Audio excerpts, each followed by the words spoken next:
Hi, this is Miss Piercy with some tips for you for discussion three, our final ethics themed discussion here in TLIM 3363.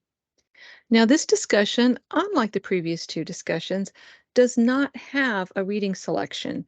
So when you get into the discussion three instructions, please just read the little contextual information that I give you at the beginning of the discussion instructions about employers using social media to gauge prospective employees before hiring.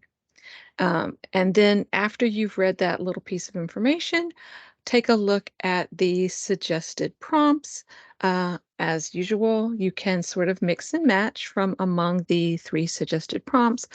But what I'm getting you to consider here, hopefully, is whether or not using social media in hiring decisions is ethical, in your opinion, or where the boundaries lie, where some uses of social media to consider employability might be ethically sound and others might seem a bit unethical. Bear in mind, we're not talking about legality here. Um, we're talking about what is right or wrong from an ethical standpoint, not from necessarily a legal standpoint. And as always, there are no right or wrong answers here.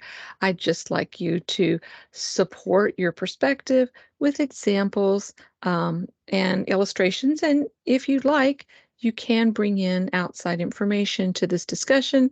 Just make sure you cite it ethically so that we can know what you're talking about. Other than that, the criteria are the same as our past discussion assignments. You can refer to the discussion post rubric in terms of the grading criteria for this assignment. As always, we're looking for 350 to 500 words organized into topical paragraphs with your writing edited and proofread for appropriate technical communication standards.